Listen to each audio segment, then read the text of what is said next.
What's up, you guys? Welcome back to the channel. Welcome back to another video. Welcome back to your favorite parking lot in the beautiful state of Massachusetts.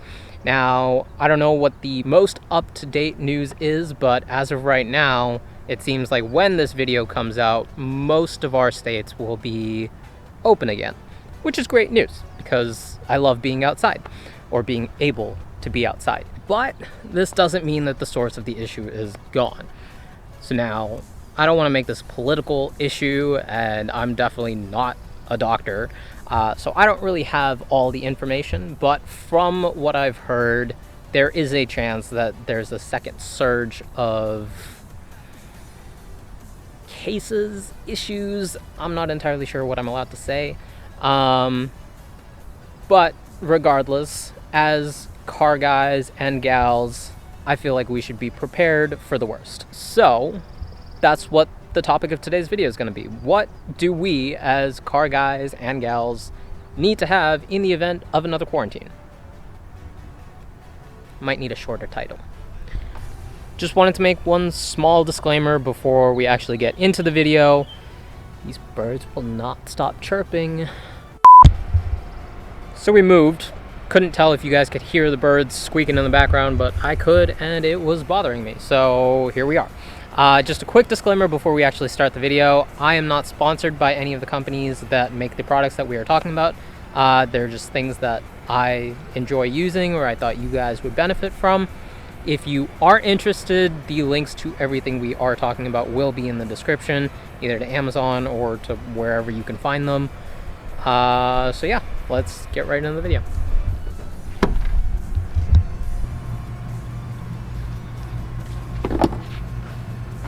Now, first of all, let me start by saying I think it's absolutely ridiculous that I didn't use this shot in last week's video.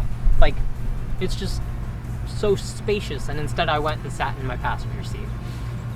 Anyways, I know that you know that I know that you love working on your car.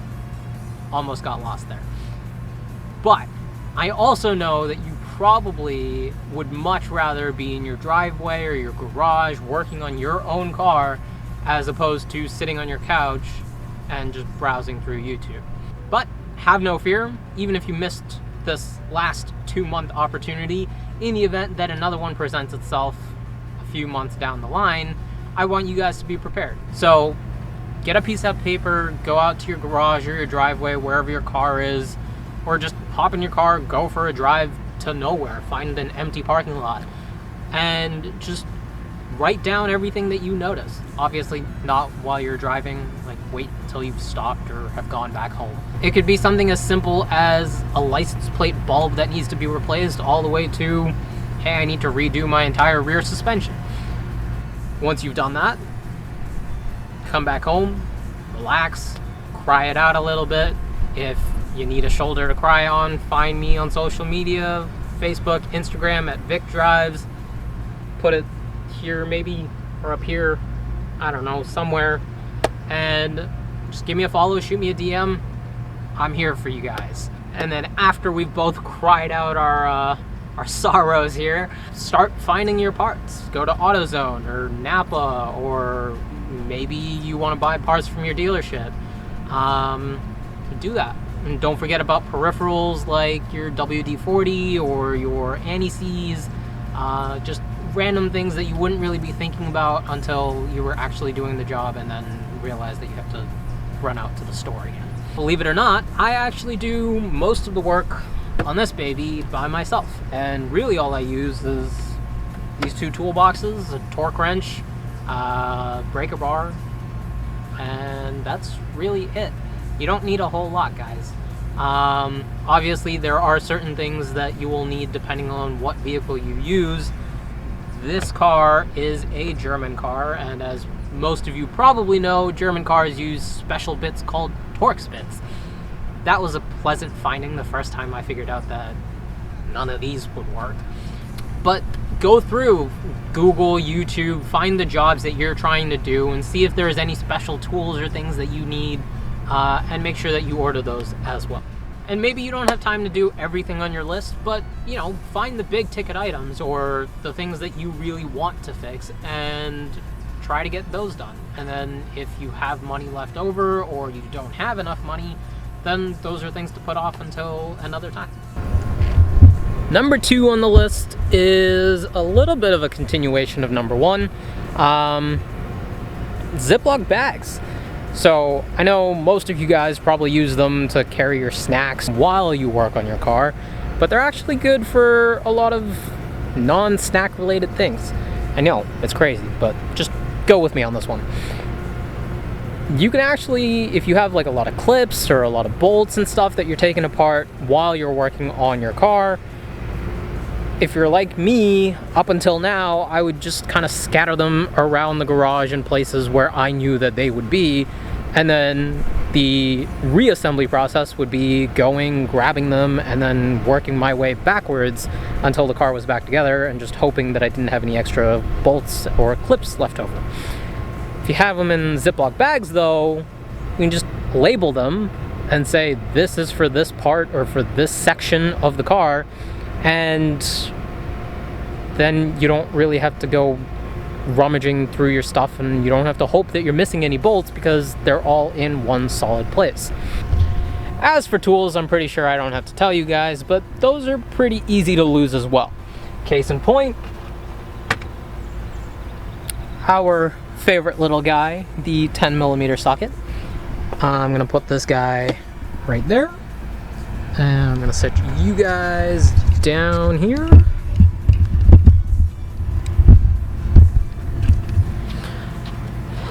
All right.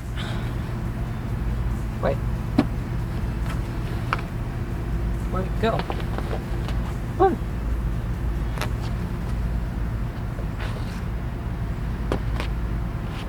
Guys, this was supposed to be a bit, but I think I actually lost it. One sec.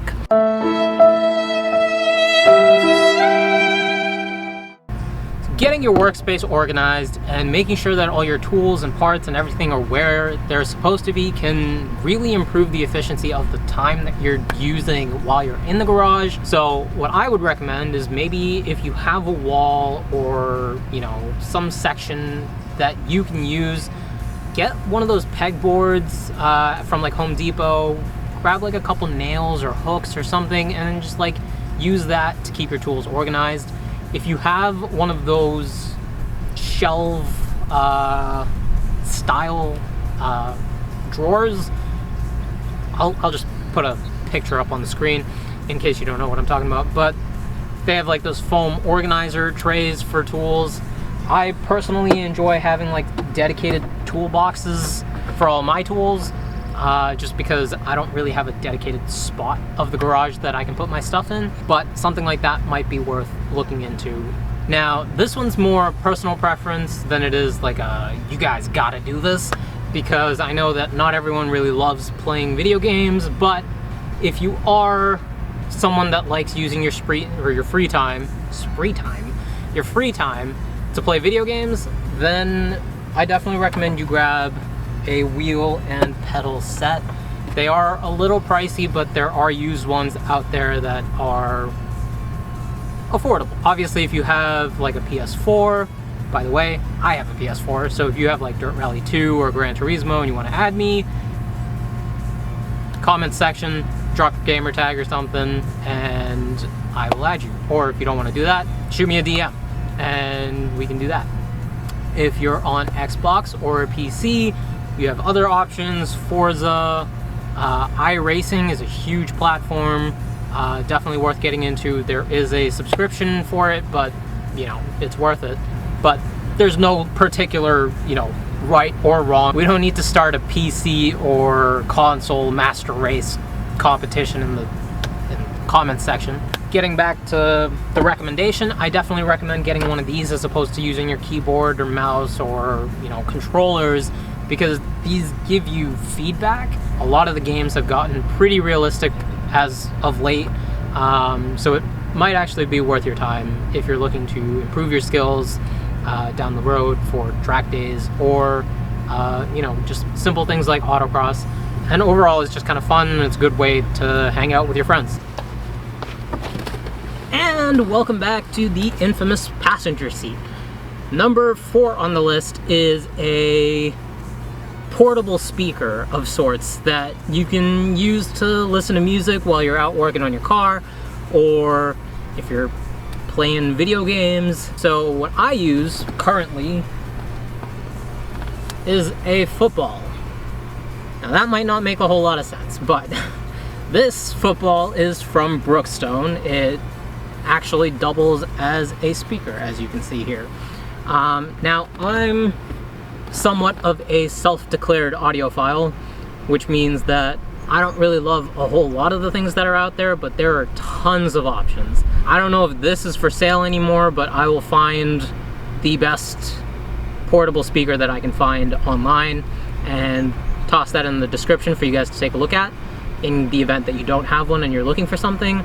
Now, as for music, everybody really has their own personal preference, so I can't recommend certain bands or something like that. But what I can do is what I did, which is create a collaborative playlist on Spotify, which I assumed was the most widely used platform out there, as opposed to Apple Music, which kind of cuts out a lot of you guys. So what I did was I made a collaborative playlist on Spotify. If you want to, then definitely head down to the link, which I will put in the description. Add a few of your favorite songs, top 2, top 3, whatever, that you think other people would enjoy. And then we'll have a sort of community playlist, which I thought might be kind of cool. And last but certainly not least, number 5 is detailing supplies, if that's in frame. So if you're like me, chances are you guys wash your car on Sunday, take it out for a drive, come back home, realize that it's dirty again, and then you want to wash it again. No? Just me? Oh, alright. Well, regardless, if you're a car guy, if you have a car that you love and you want to keep it clean, you want to keep it tidy, I definitely suggest that you give it a wash at least once every couple of weeks. Even if you're not a car guy, you definitely should be washing your car more often than not. If you bought your car new and you're a car guy, then chances are that you've kept it pretty clean, so you probably don't have to worry about other stuff. But if you bought it used and there are swirl marks or rock chips or, you know, a billion other issues that could go wrong with your car, grab yourself a DA polisher and you could try doing a paint correction by yourself. I have a couple friends that have tried it somewhat recently and their cars have turned out great. I'm not going to teach you guys how to wash your car because there's a billion tutorials out there, but definitely have like a kit, something like this, a couple microfiber towels, some wheel brushes, and that should be enough. Anyways guys, battery in the camera is kind of dying, so I'm gonna have to cut this a little bit short. But if you enjoyed the video, definitely hit that like button, smash that subscribe button, ring that notification bell, and if you want to see another video like this, part 2 maybe, definitely let me know down in the comments section and I will make sure that that happens. Alright, with that said, hope you enjoy the rest of your day. Peace.